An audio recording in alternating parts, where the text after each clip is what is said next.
Hi friends, আবার গল্প কথায় চলে আসলাম। আর আজকে ইন্টারন্যাশনাল উমেন্স ডে।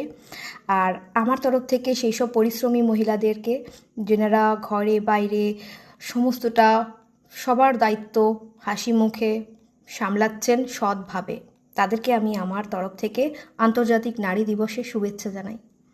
এখনও আমাদের এই সোসাইটিতে পুরুষরা যে স্বাধীনতাটা জন্মগত সূত্রে পেয়ে যায়, আমাদের কিন্তু সেই স্বাধীনতাটা পাওয়ার জন্য লড়াই করতে হয়।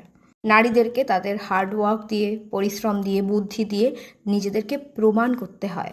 একটা ছেলে এবং মেয়ে একই বাবা মার সন্তান হয়েও জন্মের পরে ছেলেটির বাড়ি বাবার বাড়ি, ছেলেটির বাড়ি অটোমেটিক্যালি, কিন্তু মেয়েটির ক্ষেত্রে সেটা কখনো হয় না।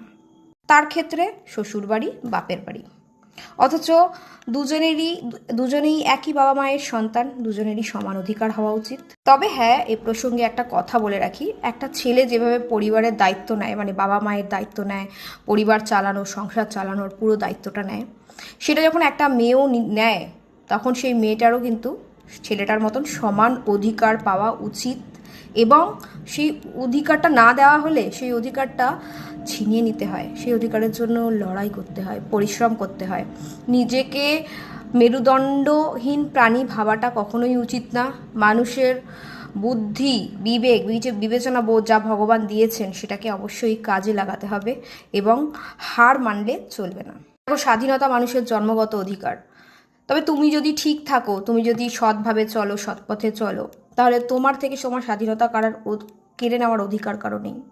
তবে হ্যাঁ, একটা কথা মনে রাখবে, স্বাধীনতা মানেই কখনো উচ্ছৃঙ্খলতা নয়।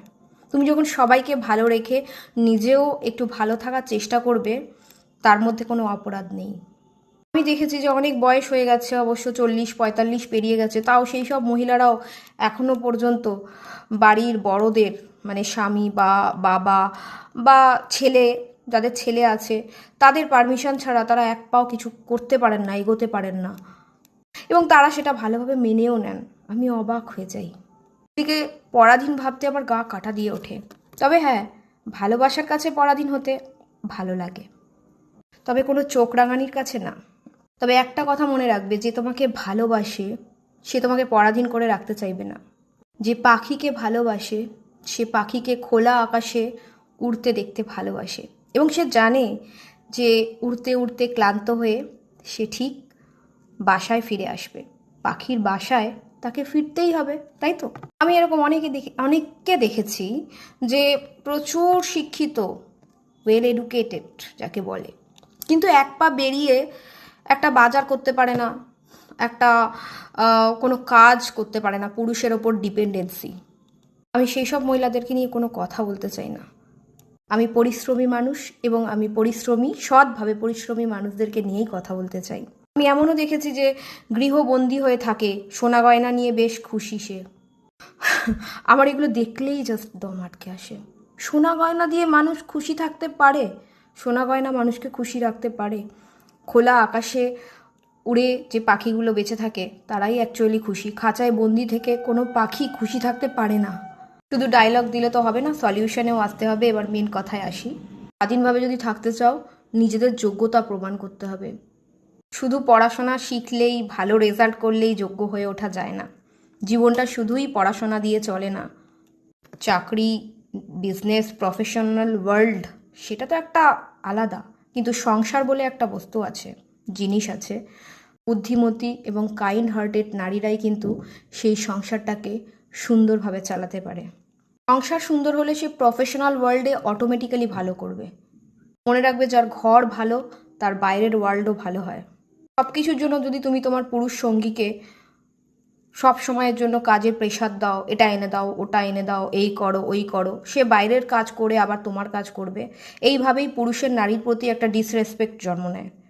কী করতে হবে? সমানভাবে কাজ করতে হবে। সমান অধিকার যখন দাবি করছো, অধিকার সমান পেতে গেলে সমান কাজ করতে হয়। মেয়েরা যখন বাবা মায়ের দায়িত্ব নেবে, তখন মেয়ে আর ছেলে আলাদা, এই কথাটা তার বাবা মা বলতে সাহস পাবে না। কারণ বাবা মা দেখবে যে মেয়ে যখন এত করছে, আমাদের জন্য 100% নিজের দিয়ে দিয়েছে, তখন তার ছেলে না থাকার একটা আফসোস সেটা চলে যাবে। সোসাইটি কি বলছে না বলছে, জাস্ট ডোন্ট কেয়ার। বুদ্ধিজীবী মানুষেরা সব কিছু বিচার বিবেচনা বোধ করেই কমেন্ট করে। নিজের কাজ করে যাও, নিজের রেসপন্সিবিলিটি পালন করে যাও। ভালো কাজ করলে ঈশ্বর সৎবুদ্ধি দেবেন, সেই সৎ বুদ্ধি জীবনকে সুন্দরভাবে পরিচালনা করে। ভগবান যখন অনেক কাজ দেবেন, ভগবানের ওপরে গ্রেটফুল থাকতে হবে আমাদেরকে বলতে হবে, ভগবান তুমি যা কাজ দিয়েছো ওই কাজগুলো যাতে আমরা সুন্দরভাবে করতে পারি তার জন্য বুদ্ধি দাও, শারীরিক সুস্থতা দাও। ব্যাস, তুমি এই পৃথিবীতে কিছু কর্ম করতে পাঠিয়েছো ভগবান, সেই কর্মটা যাতে করে যেতে পারি। অলওয়েজ আমাদের এরকম প্রে করতে হবে। সারাক্ষণ ধন চাই, সম্পদ চাই, লোভ লালসা এরকম করলে কিন্তু হবে না। সম্মান পেতে গেলে নিঃস্বার্থভাবে কাজ করে যেতে হবে, জেনুইন থাকতে হবে, লয়ালিটি থাকতে হবে, লোভী হলে চলবে না। মহিলারা যারা যেরকম রোদে পুড়ে বাজার করছে, সব ফ্যামিলির সমস্ত ইলেকট্রিক বিল দেওয়ার থেকে শুরু করে বাজার আনা থেকে শুরু করে গেস্ট আসলে গেস্টদেরকে যত্ন করা, এভরিথিং যেরকম করে ছেলেরা সামলায় সেরকম করে মেয়েদেরকেও সামলাতে হবে। আস্তে আস্তে মেয়েরা যখন এই ক্যাপাবিলিটিগুলো নিজের মধ্যে নিয়ে আসবে, তখন নারী সঙ্গে থাকা পুরুষটিও কিন্তু আর সেই নারীকে ছোট করতে চাইবে না, বা তোমার বাবা মাও ভাববে না যে আমার একটা ছেলে নেই, আফসোস। সেই আফসোসটাই তুমি সেই জায়গাটাই দেবে না, নিজেকে এমনভাবেই তৈরি করো। এগুলোই হচ্ছে সলিউশনগুলো বলছি, এবং এগুলো আস্তে আস্তে চেষ্টা করলে নিশ্চয়ই হয়ে যাবে। আমি মনে করি ডায়লগ শুধু দিলেই হবে না, তার সাথে কিন্তু কাজ করে যেতে হবে, সলিউশন বলে যেতে হবে। তো সেটাই কিছু সলিউশন, মনের জোরটা রাখতে হবে।